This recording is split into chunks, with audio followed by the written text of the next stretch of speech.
Hello MotoGP fans. Welcome back to ZNGP Today. Marc Marquez has made it clear that MotoGP will remain part of his life once his racing career ends, but he insists that team ownership is not yet on his radar.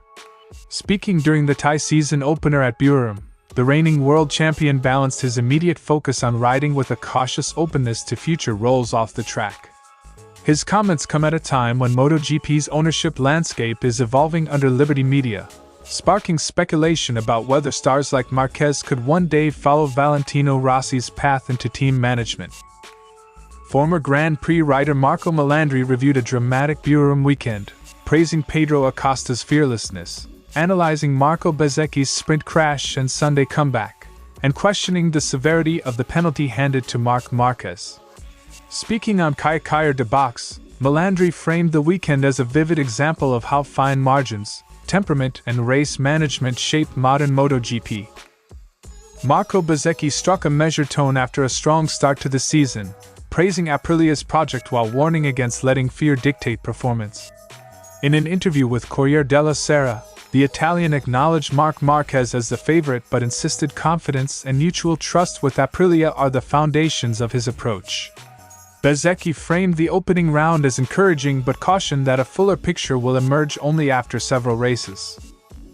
Aprilia's strong showing in Thailand has reignited talk of a shifting balance at the front of MotoGP, but technical director Fabiano Sterlicchini urged caution.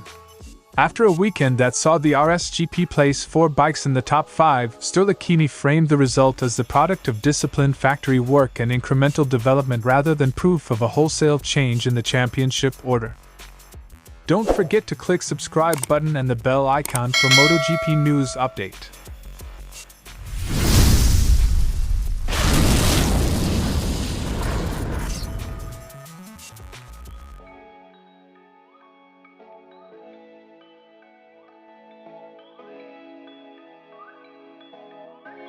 For now, Marquez is unequivocal.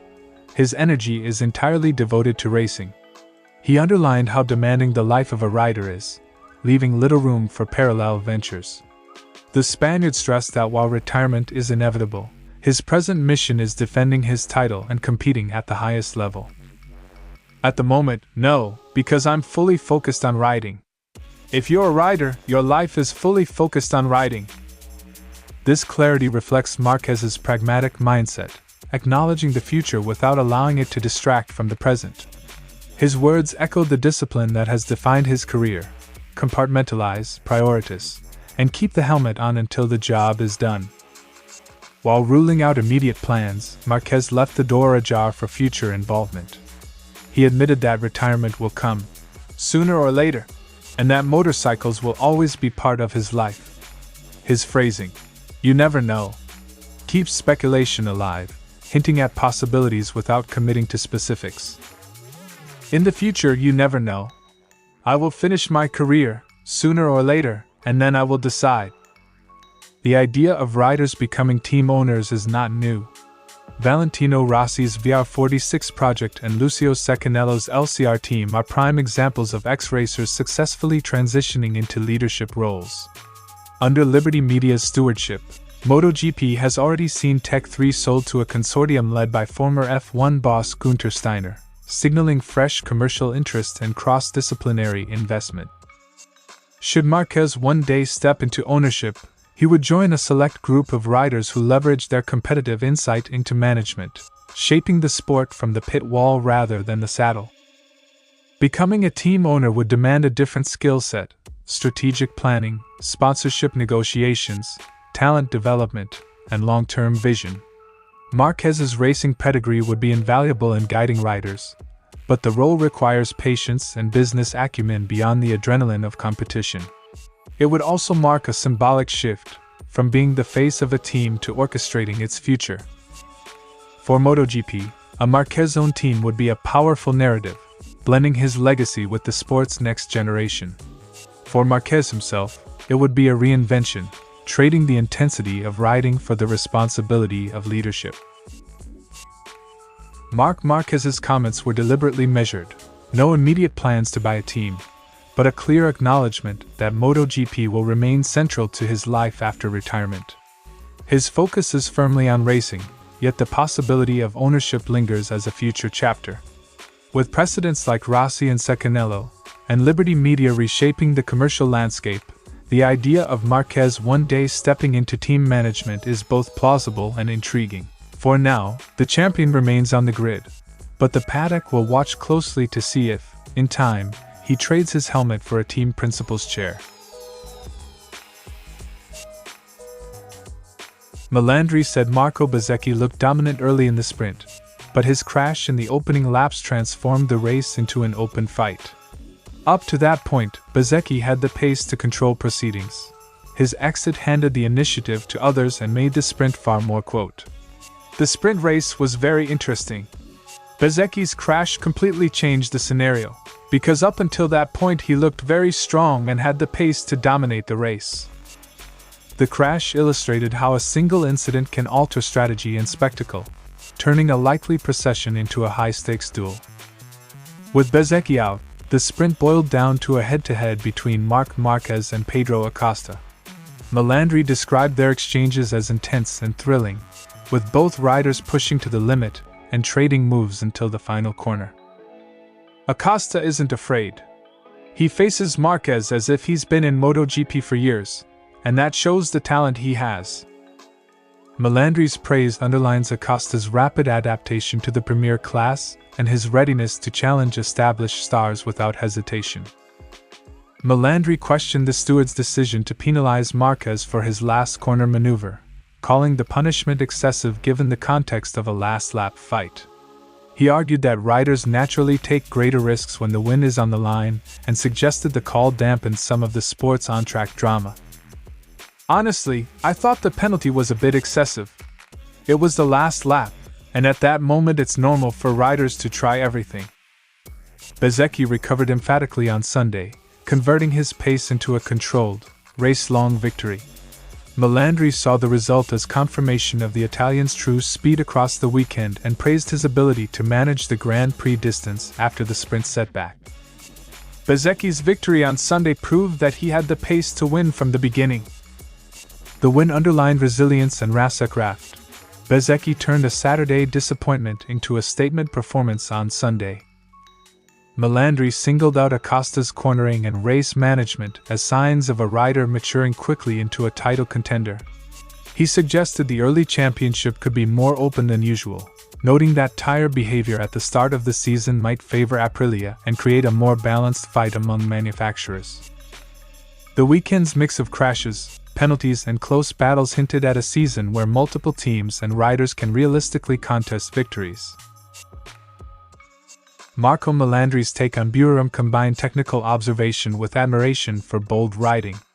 He framed the sprint's drama, the Marquez, Acosta duel and Bezzecchi's Sunday recovery as emblematic of a championship that promises close, unpredictable racing.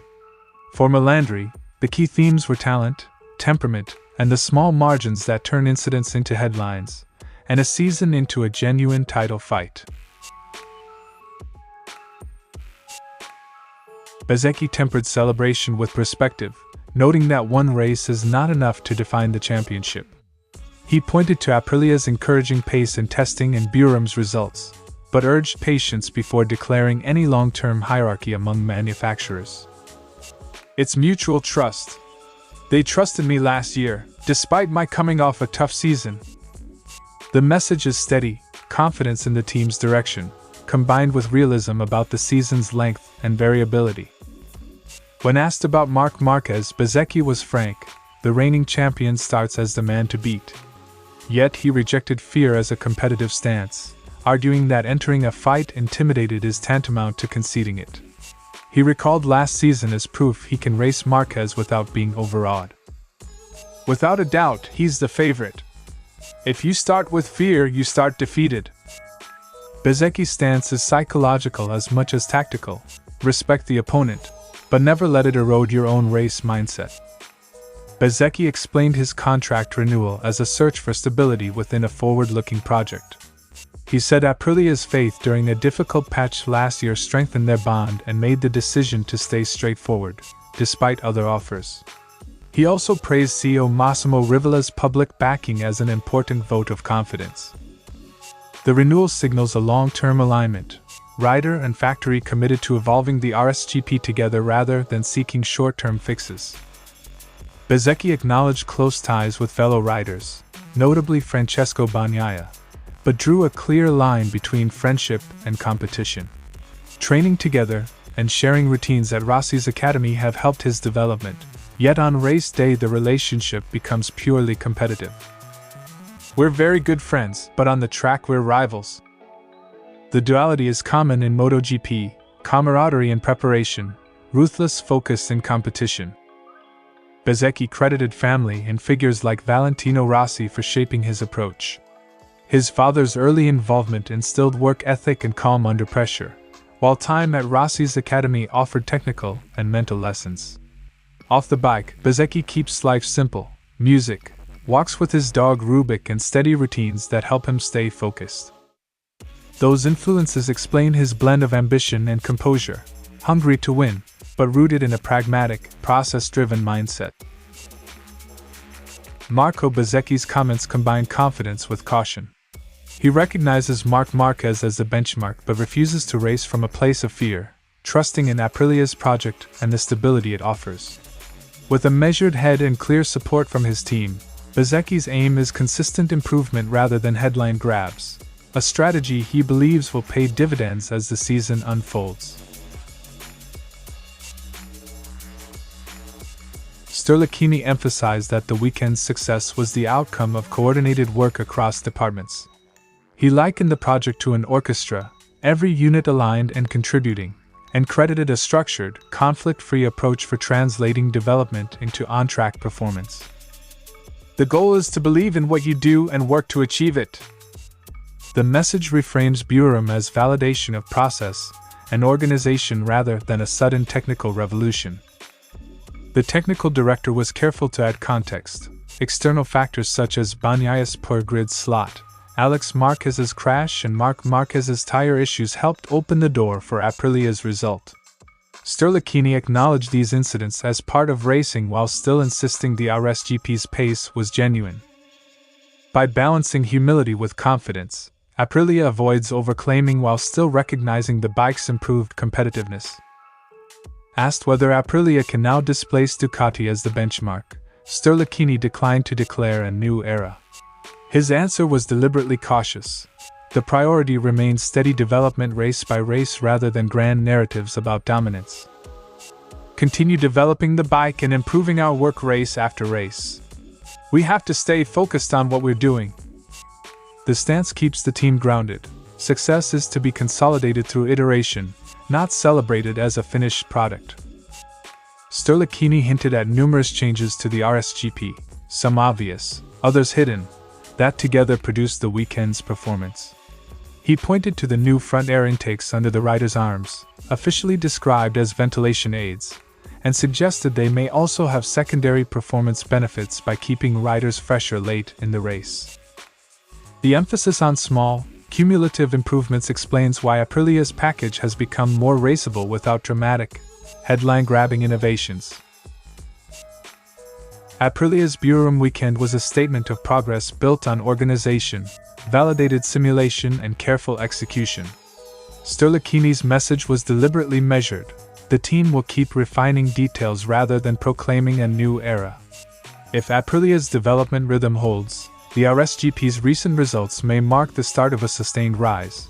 But the factory insists the work is ongoing, and the real test will be consistency across different circuits and conditions. Thanks for watching ZNGP Today, and this is your MotoGP news update. And see you next time!